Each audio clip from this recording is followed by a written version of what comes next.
warahmatullahi wabarakatuh. Selamat pagi, salam sejahtera bagi kita semua. Perkenalkan kami dari kelompok 2 yang terdiri atas nama saya Jenny Irnawati, kemudian ada Bapak Alfa Fauzan dan Mas Untung Lapaudi.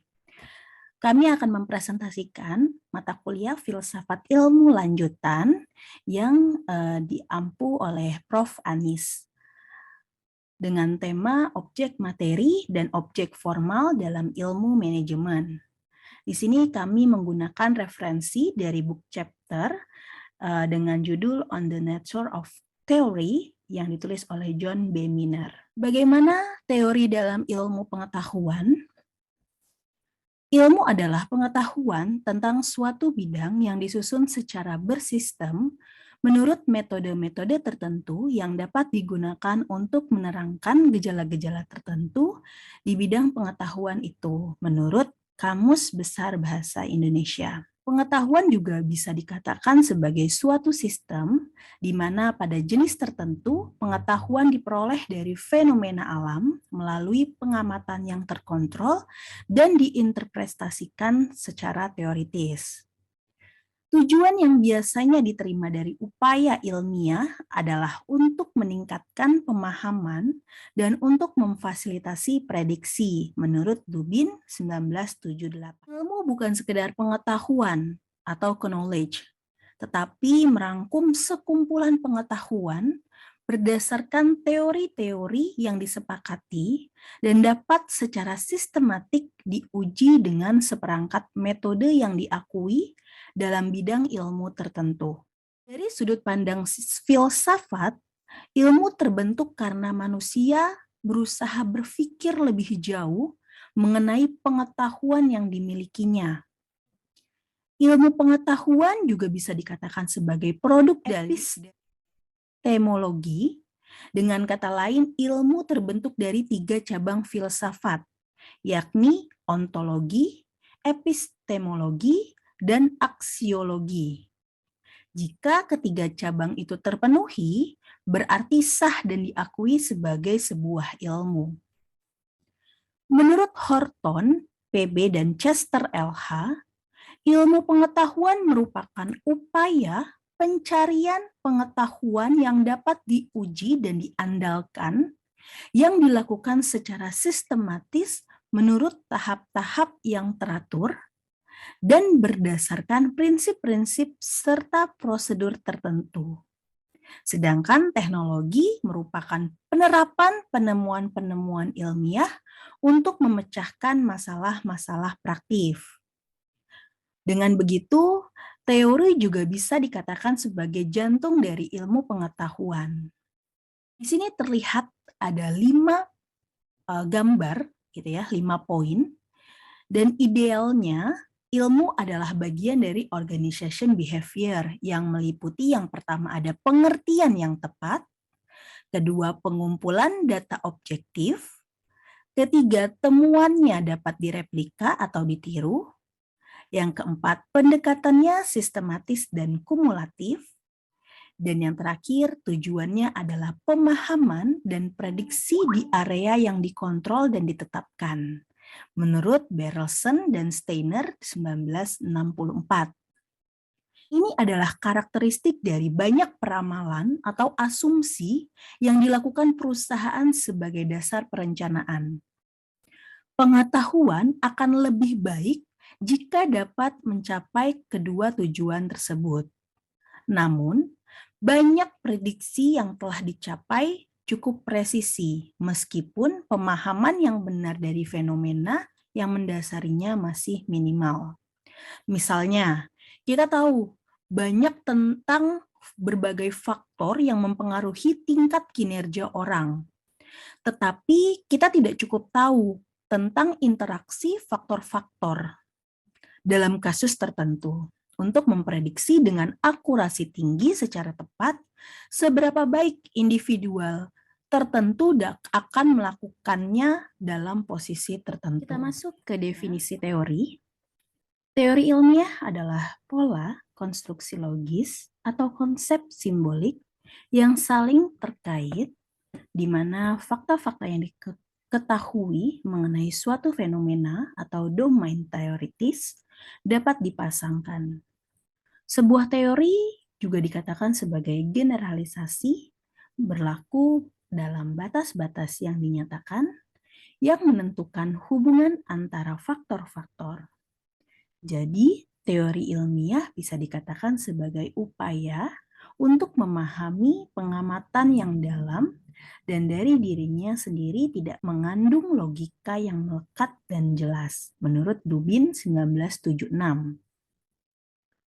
Sedangkan menurut Campbell 1990, mendefinisikan teori sebagai kumpulan pernyataan, baik secara verbal maupun simbolik, yang mengidentifikasikan variabel apa yang penting untuk alasan apa, menentukan bagaimana mereka saling terkait dan mengapa, dan mengidentifikasikan kondisi di mana mereka harus terkait atau tidaknya.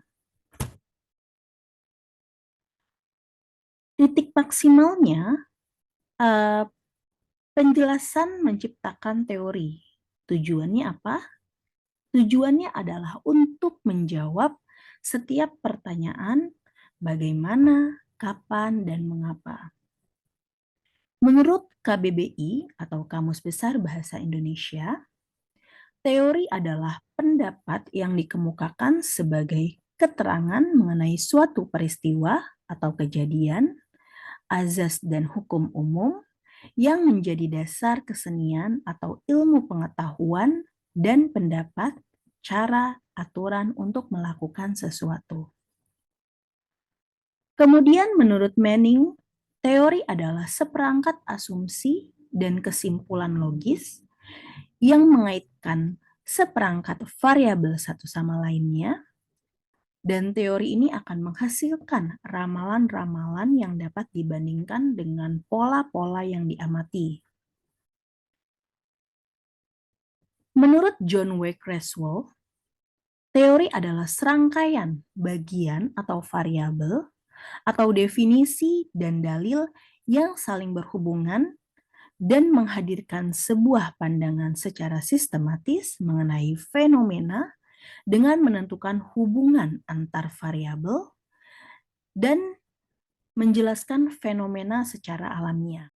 Selanjutnya bisa terlihat gambar 1.1 memberikan gambaran tentang komponen-komponen suatu teori.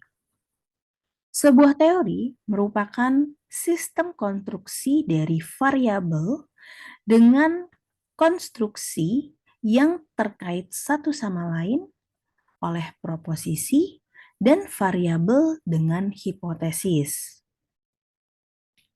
Semua ini dibatasi oleh asumsi-asumsi baik implisit maupun eksplisit pegang oleh teoritikus sehubungan dengan teori menurut Bahraj 1989. Konstruksi di sini adalah istilah. Walaupun tidak observasional, baik secara langsung maupun tidak langsung, dapat diterapkan atau bahkan didefinisikan atas dasar yang dapat diamati. Menurut Kaplan 1964, adalah abstraksi yang dibuat untuk memfasilitasi pemahaman. Variabel yang diamati memiliki banyak nilai dan berasal dari konstruksi. Intinya di sini adalah operasionalisasi konstruksi yang dibuat untuk pengujian hipotesis. Berbeda dengan konstruksi dan abstrak, variabel ini bersifat konkret, sedangkan proposisi di sini adalah pernyataan hubungan antara konstruksi dengan hipotesis.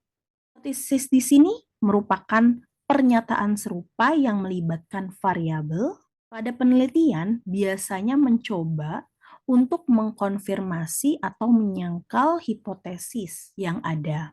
Semua teori menempati domain di mana harus terbukti secara efektif dan asumsi yang menentukan domain terkait di gambar tersebut bagian merupakan produk dari nilai implisit yang dipegang oleh ahli teori, relatif terhadap konten teoritis. Nilai-nilai ini biasanya tidak dinyatakan.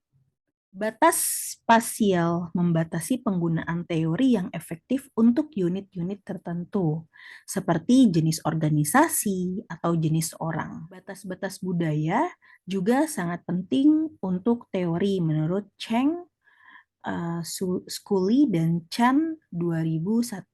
Batas-batas temporal membatasi penggunaan teori yang secara efektif untuk periode waktu tertentu, sejauh mana eksplisit dinyatakan dan batasan-batasan spasial dan temporal dapat diukur. Dengan demikian, dibuatlah operasional. Ini menempatkan batasan pada generalisasi teori. Tetapi faktor-faktor penentu batas ini tidak hanya perlu beroperasi untuk menentukan domain teori. Semua dapat berfungsi dengan menyatakan proposisi dan hipotesis. Association behavior atau perilaku organisasi sering juga dikritik karena memanfaatkan konstruksi teoritis secara ambigu atau tidak jelas. Artinya, yang sama dapat meluas ke definisi batas dan pernyataan domain. Asli dan Zamoto 1992 bahkan berpendapat bahwa ambiguitas ini berfungsi untuk seorang ahli teori karena meningkatkan daya tarik konseptual sebuah teori. Ambiguitas tujuan tersebut dapat memperluas konstruksi dan ide-ide teori ke dalam dunia praktik ke tingkat yang tidak dijamin secara empiris. Tidak mengherankan jika pandangan-pandangan ini segera mendapat tentangan yang substansial. Bagaimanapun juga, sains tidak membenarkan jenis teori ambiguitas ini. Definisi yang tepat diperlukan untuk membuat pengetahuan atau sains menjadi efektif, dan teori yang digunakan ambiguitas sejauh ini merupakan teori yang buruk. Asumsi ilmu, teori, dan pengujian teori. Ilmu pengetahuan mengasumsikan bahwa ada pengelompokan fenomena alam tertentu sehingga klasifikasi dapat terjadi dan generalisasi dalam suatu kategori menjadi bermakna. Misalnya kebijakan bisnis yang sudah berkembang dalam beberapa tahun dari metode kasus yang mengasumsikan bahwa setiap perusahaan pada dasarnya unik. Asumsi ini dianggap efektif untuk menghambat perkembangan teori dan penelitian ilmiah di lapangan. Namun, asumsi keunikan semakin menghilang dan generalisasi telah muncul. Akibatnya, teori dan penelitian ilmiah berkembang di bidang kedua. Sains mengasumsikan beberapa derajat keteguhan atau stabilitas atau keabadian di dunia. Dalam hal ini, perpanjangan dari asumsi pertama, tapi sekarang dari waktu ke waktu bukan lintas unit. Yang ketiga adalah sains mengasumsikan bahwa peristiwa-peristiwa ditentukan oleh sebab akibat. Biasanya digunakan asumsi determinisme, yaitu apa yang memicu upaya ilmiah. Misalnya, seseorang berasumsi bahwa peran organisasi tidak mempengaruhi kinerja individu. Maka seluruh area desain organisasi bergerak di luar ranah penyelidikan ilmiah. Perilaku organisasi harus mengasumsikan semacam kausal organisasi pada anggotanya. Kemudian menjadi ilmu pengetahuan untuk menentukan sifat dari dampak ini. Yang terakhir, ilmu pengetahuan berakar kuat pada pengamatan dan pengalaman, maka perlu untuk mengasumsikan beberapa derajat kepercayaan pada prosesnya, sehingga dapat dipahami dan diingat, dan masuk ke dalam nalar. Kepercayaan ini selalu relatif, tetapi harus ada sampai tingkat tertentu. Aturan-aturan di mana ilmu pengetahuan beroperasi dimaksudkan untuk meningkatkan keandalan dengan pengamatan dan pencatatan ilmiah beroperasi. Tujuannya adalah untuk mencapai hasil yang objektif, rasional, dapat ditiru, yang akan meyakinkan mereka mengenai pengetahuan yang luas di bidang studinya. Teori yang pertama, jika temuan penelitian ingin direplikasi dan generalisasi dari penelitian, maka harus bersifat valid dengan definisi konsep yang jelas, baik dalam hal prosedur maupun cara pengukurannya. Kata lain, observasi dan pencatatan ilmu beroperasi dengan tujuan untuk mencapai hasil yang objektif, rasional, dapat ditiru, yang akan meyakinkan mereka dan berpengetahuan luas di bidang studinya. Kedua, pengamatan ilmiah harus dikendalikan, sehingga sebab akibat dapat dikaitkan dengan benar. Tujuannya adalah untuk memastikan bahwa suatu hasil sebenarnya dihasilkan oleh apa yang diyakini, bukan oleh sesuatu yang lain. Kontrol semacam ini dicapai melalui penggunaan berbagai desain eksperimental atau melalui pengukuran dan penyesuaian. Ketiga, karena sains berkaitan dengan generalisasi terhadap konteks yang jauh melampaui eksperimen yang diberikan, penting untuk penelitian dalam menggunakan sampel yang memadai dalam ukuran maupun kondisi pemilihannya. Seseorang harus memiliki keyakinan bahwa hasil yang diperoleh dapat digeneralisasi dan dapat digunakan di luar situasi penelitian. Bidang statistik menjadi penting bagi perilaku organisasi karena potensinya untuk menentukan seberapa besar kepercayaan dapat ditempatkan pada hasil penelitian tertentu. Dan terakhir, sains mensyaratkan bahwa proposisi, hipotesis, dan teorinya dinyatakan dalam istilah yang dapat diuji secara empiris. Disinilah filosofi dan sains menjadi bagian dari pengetahuan. Sayangnya, perilaku organisasi tidak selalu secara jelas memisahkan ilmiah dari pernyataan filosofis. Baik, selanjutnya akan dibacakan oleh Bapak Alfa Fauzan. Kepada Bapak Alfa, dipersilahkan. Assalamualaikum warahmatullahi wabarakatuh. Selamat siang, izin Bu Prof. Anis Eliana. Pada hari ini saya akan melanjutkan presentasi yang telah disampaikan oleh Bu Jenny. Untuk bagian ini, saya akan mencoba menjelaskan tentang objek penelitian, ya, ataupun pembangunan teori. Ya. Kita lihat di sini, ya, perbedaan sering dibuat ya antara teori deduktif dan teori induktif. Dan dalam membangun teori dengan deduktif, pertama-tama seseorang menetapkan perangkat premis, ya. Kemudian konsekuensi logis tertentu dari premis ini disimpulkan, di mana titik awalnya adalah pemikiran rasional. Konsistensi logis menjadi bagian utama dalam pengembangan teori. Dan sering kali teori seperti ini dinyatakan dalam istilah matematika. Ya, biasanya kalau kita ingin mengembangkan teori ataupun model teori, biasanya kita menggunakan model matematika. Ya. Menurut Gottfredson, ya, menunjukkan ada 3 cara di mana teori induktif dapat dikembangkan dari temuan penelitian. Yang pertama, seseorang mungkin membenamkan diri dalam data yang dihasilkan oleh penelitian masa lalu. Ya, jadi si peneliti dia mengumpulkan semua data-data yang pernah diteliti oleh peneliti pada masa lalunya atau peneliti sebelumnya. Tapi dengan skeptisisme yang sehat mengenai interpretasi apapun oleh orang lain yang ditemukan dengan data ini. Yang kedua, menurut Gottfredson juga, seseorang dapat memilih satu atau lebih pola hasil yang spesifik untuk dijelaskan sehingga mempersempit tugas pembangunan teori ke domain yang lebih terbatas daripada teori umum. Dan akhirnya, seseorang dapat mencoba menyelesaikan inkonsistensi, anomali, hasil yang membingungkan, dan sudut pandang yang tidak sesuai dalam literatur dan data yang dilaporkan di sana. Untuk mendefinisikan teori itu baik atau kuat, kita bisa dengan beberapa tahapan. Ya.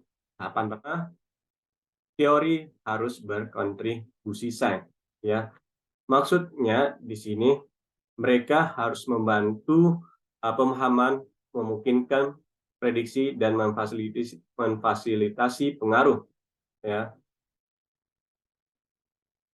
Yang kedua, harus ada penggambaran yang jelas dari domain teori seperti yang ditunjukkan pada gambar berikut ya. Jadi di sini kalau kita lihat ada komponen teori dan bagaimana fungsinya. Ya, tadi sudah dijelaskan juga oleh Bu Jenny ya tentang gambar ini. Jadi batas-batas aplikasi harus ditentukan sehingga teori tidak digunakan, ya, tidak digunakan dalam situasi yang tidak pernah dimaksudkan oleh dan karena tidak berguna. Definisi usia tutupan suatu teori sering diabaikan dalam ilmu-ilmu sosial secara umum, yaitu menurut Dubin 1978, dan tidak terkecuali bidang perilaku organisasi. Dan ya, teori harus mengarahkan upaya penelitian ke hal-hal penting. Jumlah penelitian studi yang bisa dilakukan di dunia hampir tidak terbatas. Ya. Bahkan jika waktu dan upaya untuk memberikan hasil yang signifikan dalam arti statistik. Ya. Dan banyak dari mereka yang melakukan akan sepele dalam hal dasarnya. Teori yang baik melindungi peneliti dari mereka membuang-buang waktu. Dan yang keempat, ya, menghasilkan semacam nilai tambah. Ya, jadi ada added value-nya dalam penelitiannya. Ya. Bagi upaya penelitian, jika beberapa hipotesis kunci diturunkan dari suatu teori konfirmasi oleh penelitian, maka seluruh tubuh teori menjadi tersedia untuk digunakan. Penelitian berbasis teori dapat menghasilkan tidak hanya beberapa fakta ya yang terisolasi, tetapi penjelasan dan prediksi yang kuat di seluruh domain teori. Aspek teori yang baik ini adalah salah satu konsekuensinya yang paling praktis. Sayangnya, ya kalau kita lihat di sini, banyak teori tidak memiliki sifat kumulatif. Dan selanjutnya yang kelima, teori harus siap diuji, ya, harus benar-benar apakah teori ini benar ataupun tidak, makanya dilakukan pengujian. Harus jelas persis apa yang harus dilakukan untuk mengkonfirmasi atau menyangkal mereka. Ya, kadang-kadang para peneliti akan melakukan penelitian yang mereka yakini sebagai tes yang memadai dari sebuah teori, hanya untuk membuat ahli teori mengatakan bukan itu yang saya maksudkan. Ya. Ketika teori dirumuskan dengan baik, situasi ini seharusnya jarang muncul. Idealnya, ahli teori akan mengidentifikasi variabel teori dalam istilah rasional. Teori yang baik tidak hanya dikonfirmasi oleh penelitian yang diturunkan darinya, ya, tetapi juga konsisten secara logis di dalam dirinya sendiri dan dengan fakta-fakta lain yang diketahui. Ya. Jadi dalam kasus teori yang kompleks, sangat mungkin untuk mengembangkan proposisi ya, yang akan memprediksi hasil yang bertentangan secara diametris dalam situasi yang sama. Dan ini sangat mungkin terjadi ketika ahli teori datang pada materi pelajaran yang sama dari arah yang berbeda, menggunakan konsep dan asumsi yang berbeda. Selanjutnya, teori baik adalah teori yang paling sederhana dalam pernyataannya. Ya, di sini, jika serangkaian fenomena tertentu dapat dijelaskan secara hemat dengan beberapa variabel, teori itu harus lebih disukai daripada teori mencapai tingkat penjelasan yang sama dengan serangkaian variabel dan hubungan yang jauh lebih kompleks. Sains tidak menghargai kompleksitas ya. Dalam diri sendiri ada cukup itu di sekitar kita ya, di sekitar kita atau di alam kita. Teori yang sangat kompleks dan terlibat ya sering dipraktekkan. Ya. Jadi tujuan utama adalah menggantinya dengan penjelasan yang lebih sederhana. Jadi ini beberapa cara ya ataupun langkah untuk melihat apakah teori itu kuat. Selanjutnya di sini ada sejumlah poin ya, dan beberapa lagi bisa dirangkumkan dalam seperangkat pedoman ya untuk menulis teori yang baik yang dituangkan dalam pengantar bagian khusus tentang model teoritis dan analisis konseptual yang mana dimuat dalam Journal of Applied Psychology. Ada poin-poinnya di sini. Kalau kita lihat, yang pertama itu ada teori yang baik itu akan menawarkan wawasan yang baru. Jadi ada hal yang baru ya. Di sini kita sebut dengan wawasan yang baru.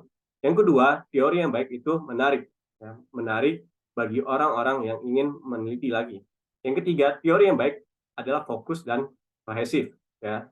Jadi jelas mana mengerucutnya teori tersebut ya.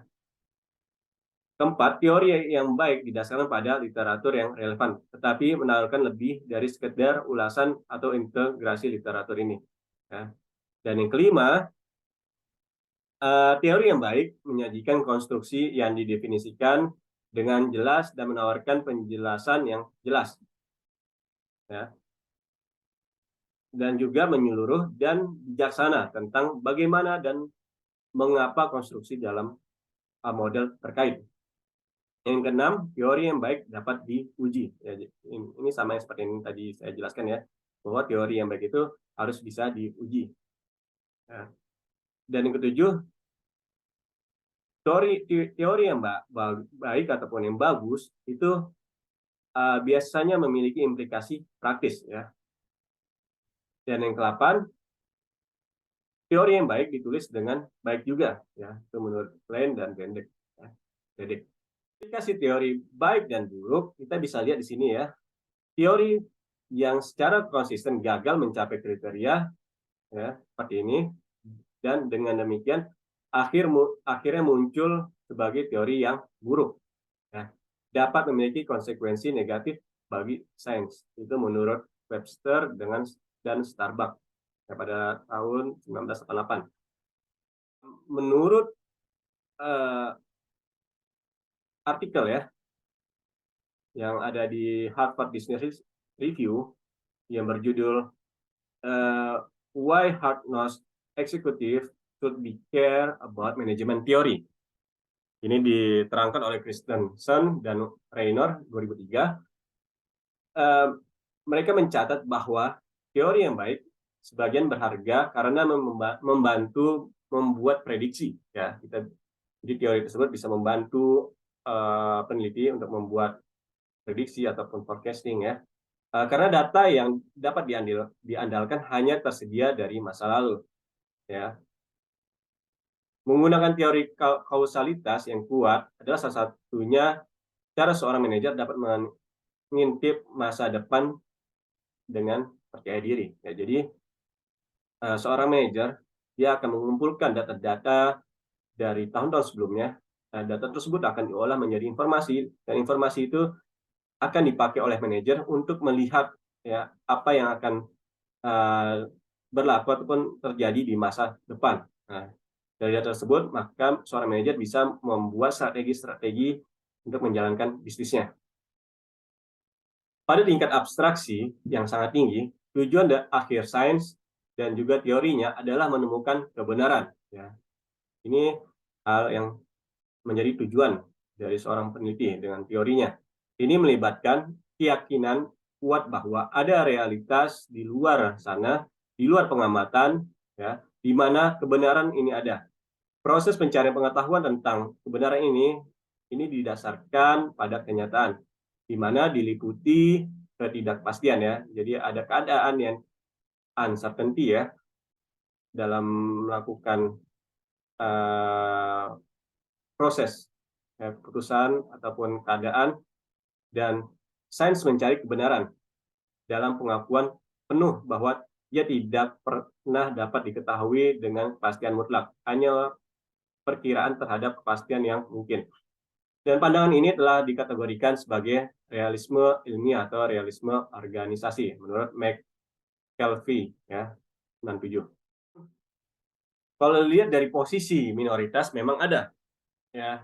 Posisi ini menekankan sifat fenomena organisasi yang dibangun secara sosial dan mendukung subjektivitas yang tampaknya menyangkal keberadaan realitas luar sama sekali. Ini kita bisa lihat di WES 2000 ya untuk didiskusikan panjang tentang pandangan ini.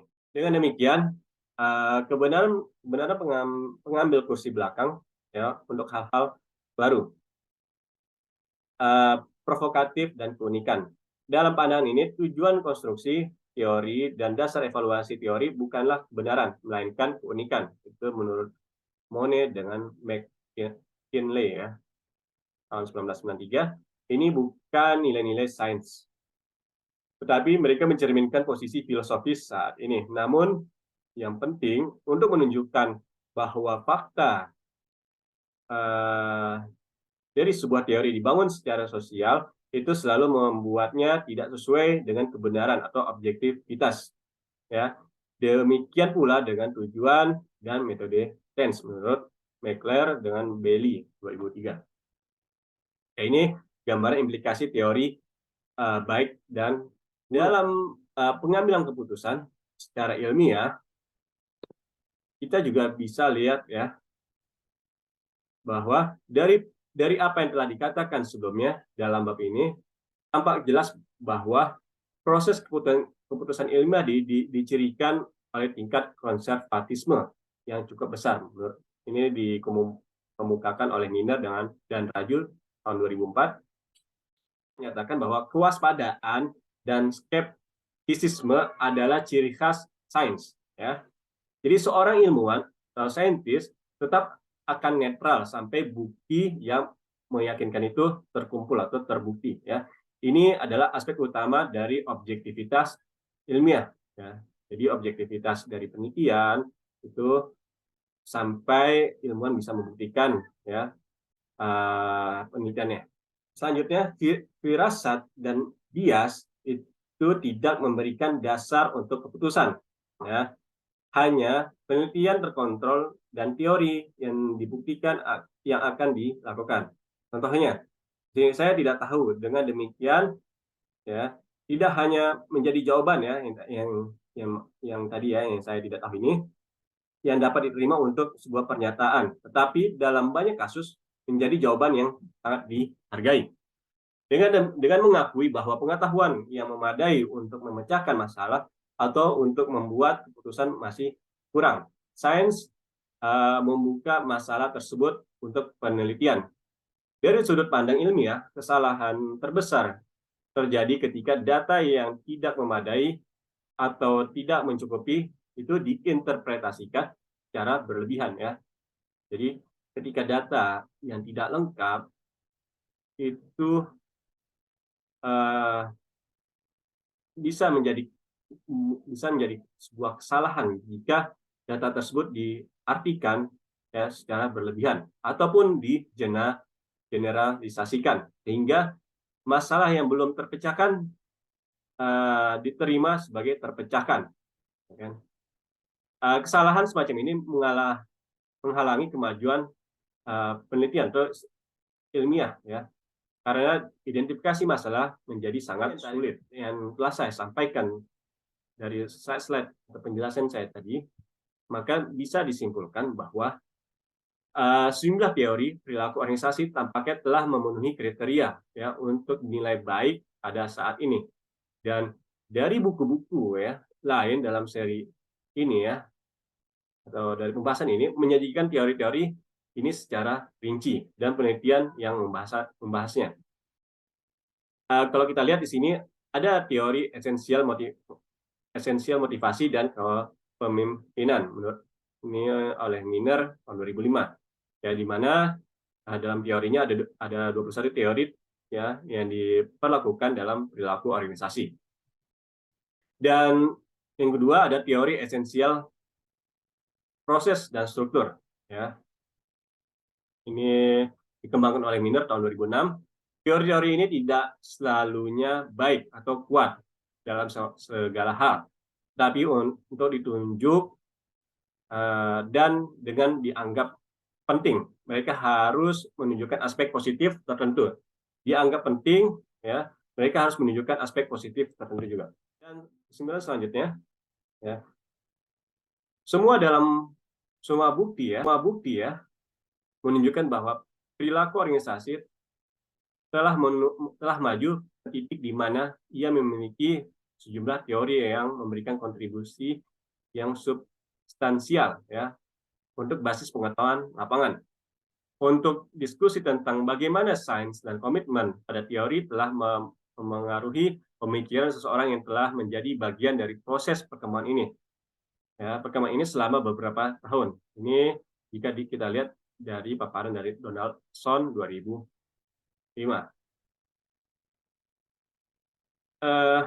Itu pembahasan saya berkaitan dengan materi presentasi pada siang hari ini. Dan presentasi selanjutnya akan dilanjutkan oleh Pak Untung. Ya, sekian dari saya. Assalamualaikum warahmatullahi wabarakatuh. Bismillahirrahmanirrahim. Assalamualaikum warahmatullahi wabarakatuh. Izinkan saya untuk melanjutkan presentasi teman-teman sebelumnya tadi tentang saya akan menjelaskan tentang sebuah contoh teori dan praktik, di mana di sini pendekatan teori dan praktik ini memang pada dasarnya kita akan melihat apakah ada kesesuaian antara hasil riset dengan kebutuhan praktik. Sehingga tujuan dari studi kasus ini adalah bagaimana kita menyoroti sebuah kontribusi teori terhadap praktik yang memiliki dukungan teori ilmiah, di mana kita akan melakukan identifikasi, ingin mengetahui dan menunjukkan mengapa kita membutuhkan sebuah bukti yang efektif untuk bagaimana bisa melihat apa yang disebut dengan kesesuaian antara hasil riset dan kebutuhan praktik tadi, sehingga kita mampu memberikan sebuah gambaran kebijakan yang real, bahwa melihat dari sudut pandang, baik dari sudut pandang akademisi maupun dari sudut pandang praktik itu sendiri.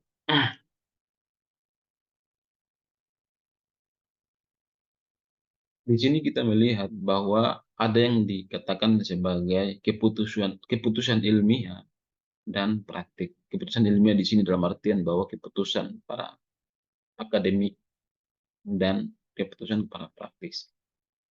Di sini menjelaskan bahwa manajer di sisi lain paling sering membuat sebuah keputusan dengan data yang tidak memadai atau tidak mencukupi, sehingga berbeda dengan para akademisi atau para ilmuwan.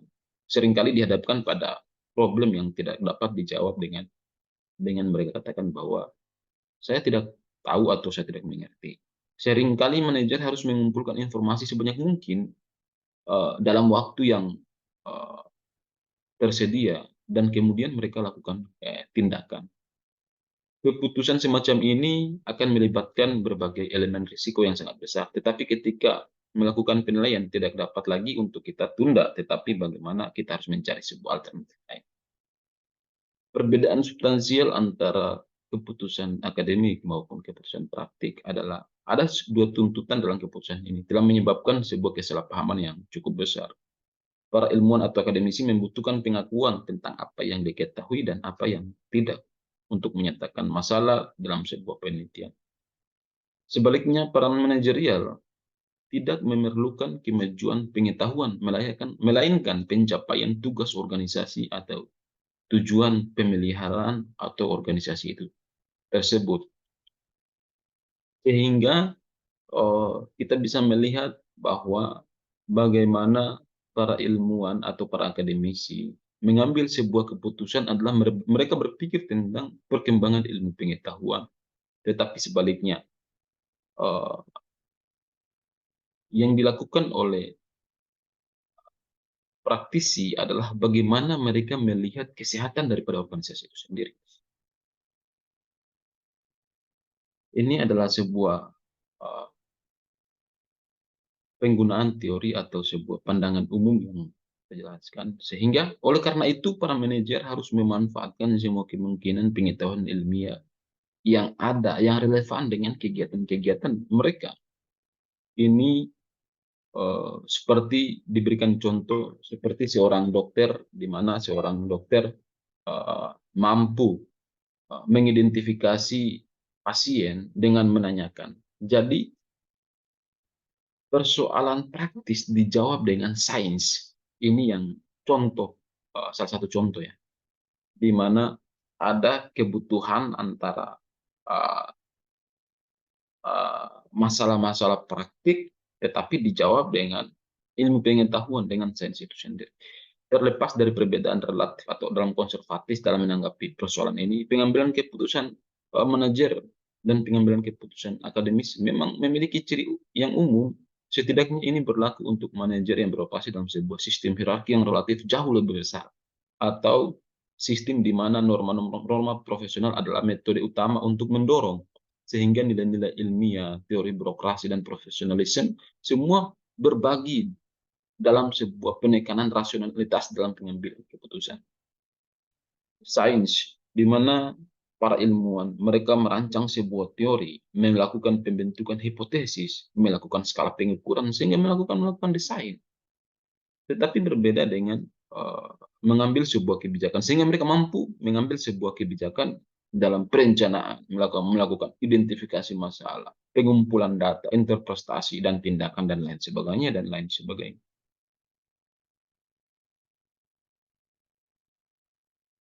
Ini adalah sebuah pertanyaan dan hasil penelitian yang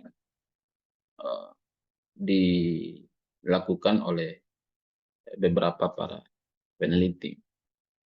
Menurut psikolog terkemuka, tidak ada yang begitu praktis selain teori yang baik. Di sini banyak menimbulkan sebuah pertanyaan penelitian, namun mereka mencoba untuk memberikan sebuah fenomena, gambaran umum tentang hasil riset mereka dengan kebutuhan praktik yang ada di lapangan. Seperti yang dijelaskan oleh Cooper, Blerchflot, dan Merezkov tentang persoalan temuan terbaru antara korelasi positif indeks objektif kualitas akademik, artikel yang diterbitkan, dan penilaian panel manajer tentang relevansi dan praktisnya. Jadi ada kebutuhan antara tujuan teori dengan persoalan menyelesaikan sebuah masalah-masalah praktik. Selanjutnya, publikasi khusus untuk manajemen sumber daya manusia berurusan dengan kontribusi teori dan penelitian untuk menutup kesenjangan antara ilmu pengetahuan dan praktik. Seperti yang dijelaskan sebelumnya, bahwa memang pada dasarnya teori-teori penelitian ini harus mampu menjawab setiap persoalan-persoalan praktis yang ada di lapangan. Dan itu seharusnya normatifnya seperti itu. Tetapi memang pada dasarnya banyak para tokoh pun melakukan kritik tentang persoalan yang ada di lapangan. Sehingga banyak dalam konteks ini banyak para tokoh yang melakukan kritik tentang antara hasil teori dengan hasil praktik. Menurut Dennis and Troll tahun 2005, Gosal dengan demikian, Donaldson, bagaimana mereka melihat sebuah fenomena kritik terhadap pra-teori sehingga menghasilkan sebuah pemahaman konstruk pemikiran yang melahirkan sebuah ilmu pengetahuan yang lebih modern lagi, karena mereka melakukan sebuah kritik yang luar biasa, seperti yang contoh yang dilakukan oleh Parker, bahwa dia dilabeli bahwa dia akan melawan ilmu melakukan kritik terhadap manajemen. Bahkan dia menyerang dalam bentuk organisasi yang berisi para manajer, dalam arti tertentu adalah kritik terhadap praktik yang dilakukan di arena bisnis modern hari ini. Terima kasih, itu yang bisa saya sampaikan. Billahi taufiq wal hidayah. Wassalamualaikum warahmatullahi wabarakatuh. Terima kasih.